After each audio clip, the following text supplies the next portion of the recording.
கர்த்தருடைய பரிசுத்த நாமத்துக்கு ஸ்தோத்திரம். சுகமா இருக்கிறீங்களா? ஓகே, சுகமா இருப்பீங்கன்னு சொல்லி விசுவாசிக்கிறேன். தொடர்ந்து இந்த பாஸ்டிங் பிரேயர்ல எங்களோடு கூட இணைந்திருக்கிற உங்களை தேவன் நிறைய ஆசீர்வதிப்பாராக.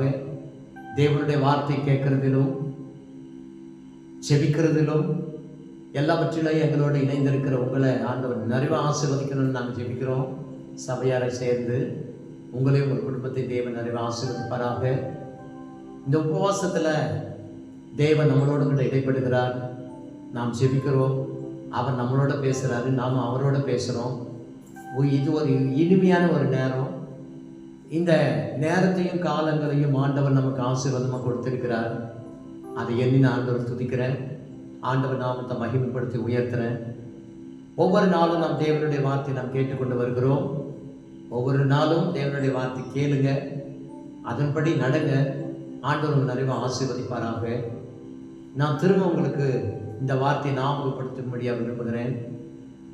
நாளைய தினத்தில் சனிக்கிழமை சபையில் 20வது நாளில் ஃபயர் கேம்ப்னு சொல்லி வல்லமை முகாம் ஆலயத்தில் வைத்திருக்கிறோம். காலை 10:30 மணிலிருந்து ஆரம்பிக்கப்படுகிற இந்த அக்கினி முகாமில் எங்களோடு கூட சேர்ந்து இந்த உபவாச ஜபத்தில் செயல்பட்டு கொண்டிருக்கிற நீங்கள் இந்த அக்கினி முகாமில் நீங்கள் வந்து பங்கு பெற்று கலந்து கொள்ளலாம். தேவனுடைய வரங்களையும் கனிகளையும் அக்கினி அபிஷேகத்தையும் நீங்கள் பெற்றுக்கொண்டு தேவனுக்காக நீங்கள் சாட்சியாய் வாழ நீங்கள் வாங்க. நாங்கள் உங்களை வரவேற்கிறோம். கர்த்தர் நிறைய ஆசீர்வதிப்பாராக. வல்லமை வரங்களை தேவ சமூகத்தில் இருந்து பெற்றுக்கொள்ளுவோம். வல்லமையான காரியங்களை தேவன் நமக்கு செய்வாராக, உங்களுக்கு செய்வாராக. God bless you. ஒவ்வொரு நாளும் நாம் தேவனுடைய வார்த்தை கேட்டுக்கொண்டு வருகிறோம். கீழ்ப்படிதலும் கீழ்ப்படியாமையும், கீழ்ப்படிதலும் கீழ்ப்படியாமையும். கீழ்ப்படுகிறவர்களுக்கு ஆசீர்வாதம், கீழ்ப்படியாத போறவங்களுக்கு சாபத்துக்குரிய காரியங்களை நாம் பார்த்து கொண்டு வருகிறோம். கர்த்தருக்கு ஸ்தோத்திரம். அந்த வகையில் இன்றைக்கும் நான் கீழ்ப்படிதலும் கீழ்ப்படியாமல் குறிச்சதான வார்த்தைகளை நபர்களை நான் சொல்லும்படியாக விரும்புகிறேன். கர்த்தருக்கு ஸ்தோத்திரம். காலேப்பும் ஆகானும், காலேப்பும் ஆகானும். உபாகமத்தின் புத்தகம் 1ஆம் அதிகாரம் 35ஆம் வசனத்திலிருந்து 37ஆம் வசனம் வரையும். என்னாகமத்தின் புத்தகம் 32ஆம் அதிகாரம் 11ஆம் வசனத்திலிருந்து 12ஆம் வசனம். யோசுவாவின் புத்தகம் 14ஆம் அதிகாரம் 1லிருந்து 14 வசனங்கள். இதுல நாம் வாசிக்கும் போது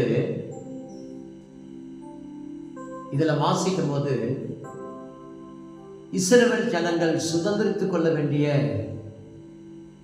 இடத்தை சுதந்திரித்துக் கொள்ளும்படியாய் கடைசியாய் பாலும் தேனும் ஓடுகிற கானான் தேசத்துக்கு கிட்ட வந்துட்டாங்க, அந்த தேசத்தை சுதந்திரிப்பதற்காக.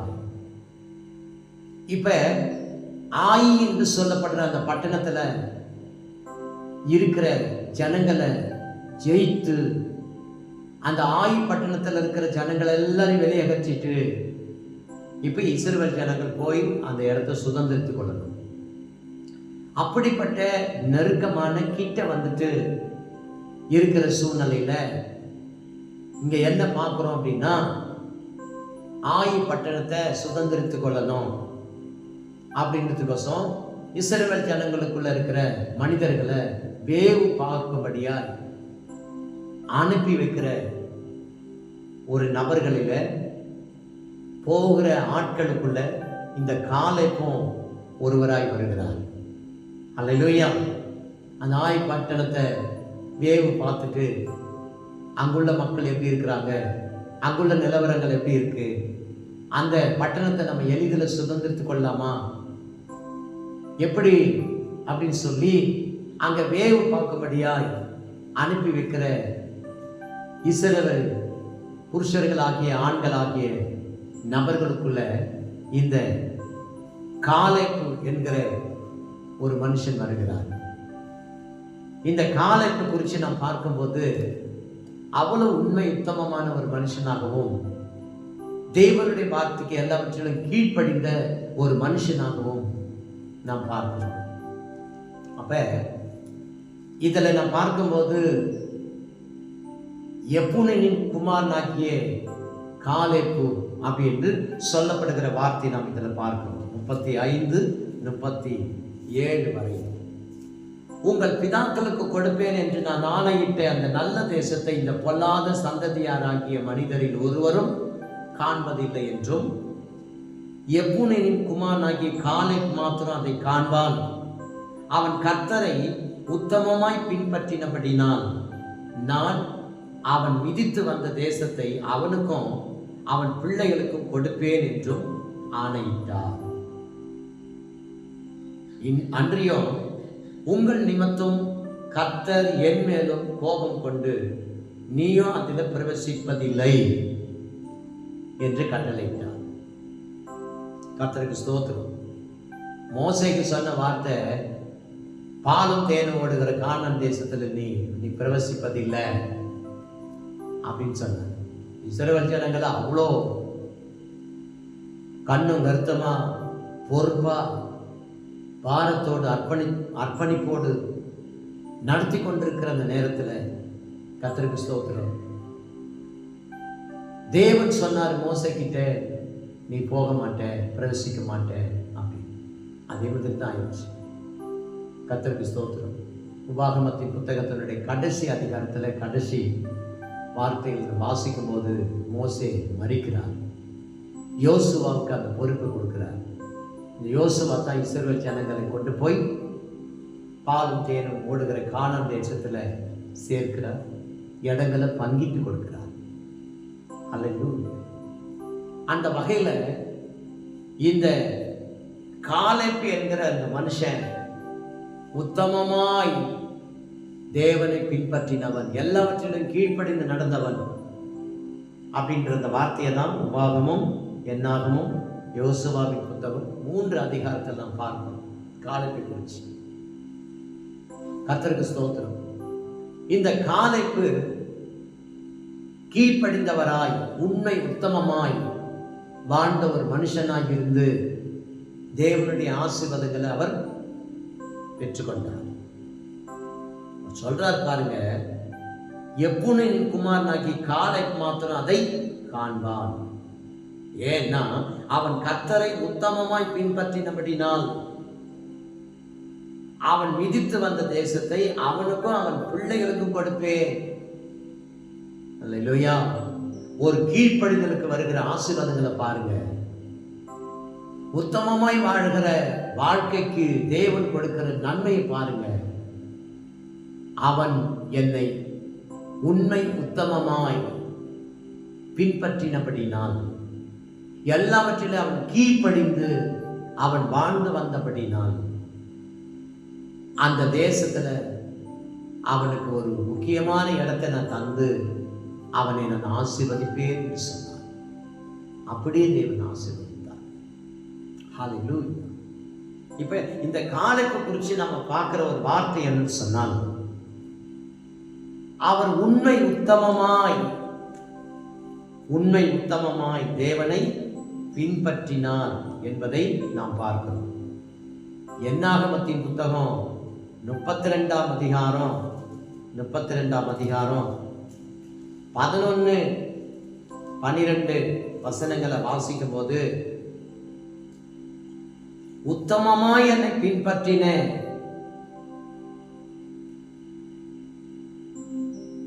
கேரேசியனான எப்புனின் குமாரன் காலேப்பும் நூனின் குமாரன் யோசுவாவும் தவிர எகிப்திலிருந்து வந்தவர்களில் 20 வயது முதல் அதற்கு மேற்பட்ட மனிதர்கள் ஒருவரும் என்னை உத்தமமாய் பின்பற்றாதபடினால் அவர்கள் நான் ஆபிரகாமுக்கும் ஈசாக்குக்கும் யாக்கோபுக்கும் ஆணையிட்டு கொடுத்த தேசத்தை காண்பதில்லை என்று ஆணையிட்டிருந்தார். இந்த 12 வசனத்தை நல்லா கவனிங்க. எகிப்திலிருந்து வந்தவர்களில் 20 வயது முதல் அதற்கு மேற்பட்ட மனிதர்களில் ஒருவரும் என்னை உத்தமமாய் பின்பற்றவில்லை. ஆனால் என்னை உத்தமமாய் பின்பற்றின காலேப், யோசுவா என்று சொல்லுகிறார். அல்லேலூயா. கர்த்தருக்கு ஸ்தோத்திரம். Praise the Lord. இந்த யோசுவாவும் காலேப்பும் உண்மையாய் உத்தமமாய் ஆண்டவரை பின்பற்றினபடினால்தான் யோசுவா ஆசீர்வதிக்கப்பட்டார், இந்த காலேப்பும் ஆசீர்வதிக்கப்பட்டார். அல்லேலூயா. என்னை உண்மை உத்தமமாய் தேடின நபர்களுக்குள்ள இந்த யோசுவாவும் காலேப்பும்.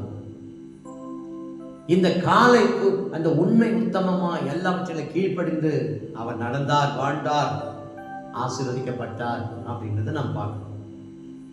ஆகானை குறித்து பார்க்கும்போது யோசுவாவின் புத்தகம் 7ஆம் அதிகாரம் 1-26 வசனங்கள், 22ஆம் அதிகாரம் 20ஆம் வசனம், 1 நாளாகமத்தின் புத்தகம் 2ஆம் அதிகாரம் 7ஆம் வசனம். இந்த ஆகானை குறித்து நாம் பார்க்கும்போது இந்த ஆகான் எப்படிப்பட்ட காரியங்களை செய்தான் அப்படின்னு சொன்னா, இந்த ஆயி பட்டணத்துல இருக்கிற சாபத்தீடான கொள்ளையான பொருட்களை அவன் இச்சித்து அவன் என்ன செஞ்சானா இப்படிப்பட்ட காரியங்களை செய்தான். 6ஆம் அதிகாரம், யோசுவாவின் புத்தகம் 6ஆம் அதிகாரம் 17ஆம் வசனத்திலிருந்து ஆரம்பமாகுது. ஆனாலும் இந்த பட்டணமும் இதிலுள்ள யாவும் கர்த்தருக்கு சாபத்தீடானதா இருக்கும். நாம் அனுப்பின ஆட்களை ராகாப் என்னும் வேசி மறைத்து வைத்தபடியால் அவளும் அவளோடும் கூட வீட்டுக்குள்ள இருக்கிற அனைவரும் மாத்திரம் உயிரோடு காக்க கடவர்கள். சாபத்தீடானதில் ஏதாகிலும் எடுத்துக்கொள்ளுகிறதுனால நீங்கள் சாபத்தீடாக படிக்கும். இஸ்ரவேல் பாளையத்தை சாபத்தீடாக்கி அதை கலங்க பண்ணாத படிக்கும். நீங்கள் சாபத்தீடானதுக்கு மாத்திரம் எச்சரிக்கையாய் இருங்கள் அப்படின்னு சொன்னார். அல்லேலூயா, கர்த்தருக்கு ஸ்தோத்திரம், பிரைஸ் தி லார்ட். அப்ப இந்த ஆயி பட்டணத்துல இருந்த மனிதர்களையும் அதுக்குள்ள இருக்கிற எல்லாமே சாபத்தீடானவைகள் அப்படின்னு ஆண்டவர் சொல்லியிருந்தார்.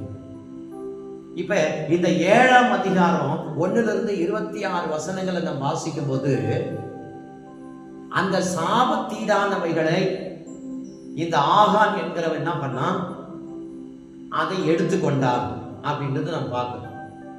சாபத்தீடானவைகளை அவன் எடுத்துக்கொண்டான். 20 வசனத்தை வாசிக்கும் போது, அப்பொழுது ஆகான் யோசுவாவுக்கு பிரதித்திரமாக, மெய்யாகவே நான் இஸ்ரவேல் தேவனாகிய கர்த்தருக்கு விரோதமாக பாவம் செய்தேன், இன்னென்ன பிரகாரமாய் நான் செய்தேன். கொல்லையில நேர்த்தியான ஒரு பாபிலோனிய சால்வையும் 200 வெள்ளி சேக்கலையும் 50 சேக்கல் நிறையான ஒரு பொன் பாலத்தையும் நான் கண்டு அவைகளை இச்சித்து எடுத்துக்கொண்டேன். இதோ அவைகள் என் கூடாரத்தின் மத்தியில பூமிக்குள் புதைத்து வைத்திருக்கிறேன். வெள்ளி அதன் அடியில் இருக்கிறது என்றான். உடனே யோசுவா ஆட்களை அனுப்பி அவர்கள் கூடாரத்துக்கு ஓடினார்கள். அவனுடைய கூடாரத்தில் அது புதைத்து வைக்கப்பட்டிருந்தது. வெள்ளியாவின் கீழ் இருந்தது. அவைகளை கூடாரத்தின் மத்தியிலிருந்து எடுத்து யோசுவான் இடத்திலும் இஸ்ரவேல் புத்திரர் எல்லாரிடத்துல கொண்டு வந்து கர்த்தருடைய சமூகத்தில் வைத்தார்கள். அல்லேலூயா. சாபத்தீடானதே இந்த ஆகான் இச்சித்து ஆசைப்பட்டு அவன் தெரியாத விதமாய் திருடி அதை தன்னுடைய கூடாரத்துல கொண்டு போய் புதைத்து வைத்திருந்தான். அதனால என்ன காரியம் நடந்தது தெரியுமா? 7ஆம் அதிகாரம் 1 நம்ம வாசிக்கும் போது 26 வசனம் முடிய, சாபத்தீடானதை இச்சித்து அவன் எடுத்துக்கொண்டபடினால அந்த ஆயி பட்டணத்தை அவங்களால ஜெயிக்க முடியல, தோற்று போனாங்க. அங்குள்ள மக்களை அவங்களால ஜெயிக்க முடியல. அங்குள்ள மக்களை அவங்களால ஜெயிக்க முடியல. கர்த்தருக்கு ஸ்தோத்திரம்.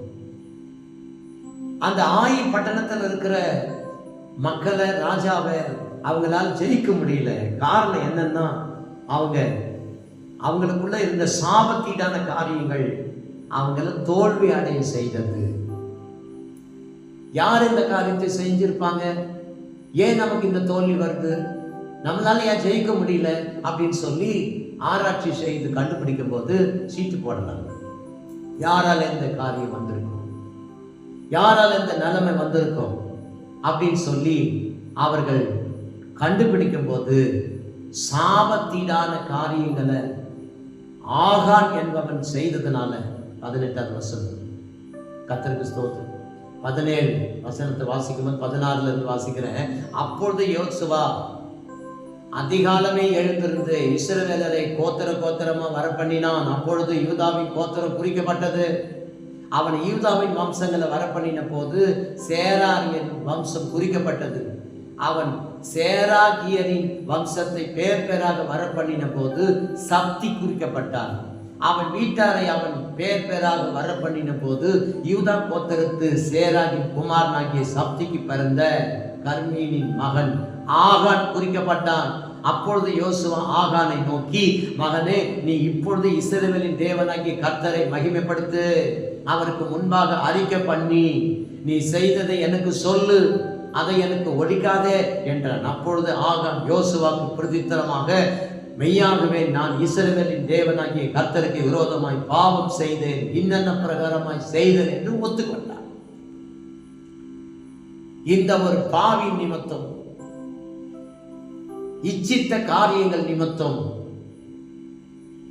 இந்த இஸ்ரவேல் ஜனங்களுக்குள்ள சின்ன பட்டணமாகிய ஆயி பட்டணத்தை அவர்களால் சுதந்திரித்துக் கொள்ள முடியாமல் போனது, ஜெயிக்க முடியாமல் போனது, தோல்வி வந்தது, கஷ்டங்கள் வந்தது. ஒரு மனுஷனால, அல்லேலூயா, கர்த்தருக்கு ஸ்தோத்திரம், கீழ்ப்படியாம போன இந்த ஆகானின் மூலம் தேவனுடைய வார்த்தைக்காக செவி கொடுக்காம கட்டளையை மீறினான். யாத்திராகமத்தின் புத்தகம் 20ஆம் அதிகாரம் 17ஆம் வசனத்துல நான் முன்னால சொன்னது போல, ஆண்டவர் சொன்ன 10 கற்பனைகள்ல ஒரு கற்பனை, இச்சையாக இருப்பாயாக. அந்த விதங்களிலே இந்த ஆகான், கர்த்தருக்கு ஸ்தோத்திரம், ஆயி பட்டணத்தில் இருந்த கொள்ளை பொருளை அவன் இச்சித்து, அவன் ஆசைப்பட்டு இதை வச்சுக்கிறதுனால, திருடி இன்னும் வந்ததுனால இஸ்ரவேல் ஜனங்கள் எல்லாருக்குள்ளே ஒரு தோல்வி வந்தது, ஒரு இழப்பு வந்தது, ஒரு வேதனை வந்தது. ஹல்லேலூயா, கர்த்தருக்கு ஸ்தோத்திரம், பிரைஸ் தி லார்ட். அப்ப இந்த தோல்விக்குரிய காரியங்கள் யாரால வந்ததுன்னு சொல்லும் போது இந்த ஆகான் குறிக்கப்பட்டான். அதுக்கப்புறம் கண்டுபிடிச்சு அவனையும் அவனுக்கு உண்டான யாவற்றையும் என்ன பண்ணாங்க, கர்த்தருக்கு ஸ்தோத்திரம், முறியடிச்சாங்க. அவனை என்ன செஞ்சாங்க அப்படின்றத இதில் நான் பார்க்கிறோம். அப்பொழுது யோசுவாவும் இஸ்ரவேல் எல்லாரும் கூட சேராகின் புத்திராகி ஆகானையும் அந்த வெள்ளியும் சால்வையும் பொன்பானத்தையும் குமாரரையும் குமாரத்தைகளையும் அவன் மாடுகளையும் கழுதைகளையும் ஆடுகளையும் அவன் கூடாரத்தையும் அவனுக்குள்ள யாவையும் எடுத்து ஆவோர் பள்ளத்தாக்குக்கு கொண்டு போனார்கள். அங்கே யோசுவா, நீ எங்களை கலங்க பண்ணினது என்ன? இன்று கர்த்தர் உன்னை கலங்க பண்ணுவார் என்றான். அப்பொழுது இஸ்ரவேலர் எல்லாரும் அவன் மேல் கல்லெறிந்து அவைகளை அக்கினியினால சுட்டெரித்து கற்களினால மூடி அவன் மேல இந்த நாள் வரைக்கும் இருக்கிற பெரிய குவையிலாக குவித்தார்கள். அவனையும் அவன் குடும்பத்தாரையும் சாகடித்தார்கள். கல்லெறிந்து சபிக்கப்பட்டவன் ஒண்ணு இல்லாத போயிட்டான். அவனால எல்லாருக்கும் சாபம் வந்தது, அவனால எல்லாருக்கும் தோல்வி வந்தது, அவனால எல்லாருக்கும் வேதனை வந்தது. பிரியமானவர்களே, இந்த வார்த்தை கேட்கிற நீங்க உங்க வீட்டுக்குள்ள இது மாதிரி இச்சிக்கிற காரியம் செய்கிறவர்கள், தேவனுக்கு பிரியமில்லாத காரியங்களை செய்கிறவர்கள் உங்க குடும்பத்துல உங்களுக்குள்ள இருப்பார்களே, ஆனால் அவர்களால ஒருவர் செய்கிற பாவத்தினால நீங்கள் எல்லாரும் பாதிக்கப்படுவீங்க. உங்க குடும்பத்துல ஒருவர் செய்கிற தவறுனால எல்லாரும் பாதிக்கப்படுவீங்க உங்க குடும்பத்துல. அந்த நபரை கண்டுபிடிச்சு மனம் திரும்ப வைங்க, பரிசுத்தமாக்குங்க. ஒரு நபர் பாவத்தினால சபையே பாதிக்கப்படும், ஒரு நபர் துணிகரத்தினால சபையே வளர்ச்சி இல்லாமல் இருக்கும், ஒரு நபருடைய பாவ காரியங்களினால உங்க குடும்பம் சபிக்கப்பட்ட நிலைமைக்கு போகும். ஹல்லேலூயா. அந்த நபரை கண்டுபிடிச்சு அவங்கள சரிப்படுத்துங்க. ஹல்லேலூயா. காலேப் ஆசீர்வதிக்கப்பட்டவன், தேவனுடைய வார்த்தைக்கு கீழ்ப்படிந்ததுனால பெயர் பெற்றவன். ஆகானோ,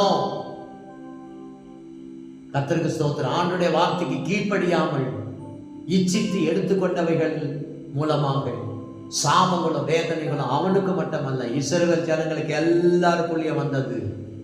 இந்த வார்த்தை கேட்கிற பிரியமானவர்களே, நீங்கள் ஆசீர்வதிக்கப்பட விரும்புகிறீங்களா? சாபத்துக்குள்ளாக விரும்புகிறீங்களா? நீங்கள் ஆசீர்வாதத்தை பெற விரும்பினால் கீழ்ப்படியுங்கள் தேவனுடைய வார்த்தைக்கு, தேவனுடைய கட்டளைக்கு, தேவனுடைய சத்தியத்துக்கு. நீங்கள் ஆசீர்வதிக்கப்படுவீர்கள். இந்த ஆகானை போல நீங்க இருக்க வேண்டாம். கண்களை படி ஜெபிக்கலாமா? அன்பின் பரலோக பிதாவே, நன்றியோடு துதிக்கிறோம், சோத்திரிக்கிறோம் அப்பா. ஆண்டவரை ஒவ்வொரு நாளும் கீழ்ப்படியாமல் குறித்த காரியங்களை நாங்கள் கேட்கிறோம். ஆண்டவரை தேவனுக்கு கர்த்தர், நாங்கள் ஒவ்வொருவரும் ஆசீர்வதிக்கப்பட்டவர்களாய் மாற வேண்டும் என்று நாங்கள் விரும்புகிறோம் அப்பா. ஆண்டவரே, எங்களுடைய இந்த நாட்களிலே ஆண்டவரே கர்த்தர் உண்மை உத்தமமாய் எல்லாவற்றிலும் கீழ்ப்படிந்த இந்த காலைப்பை போல நாங்கள் இருந்து இப்படி ஆசீர்வாதங்களை பெற்றுக்கொள்ள நாங்கள் விரும்புகிறோம் அப்பா.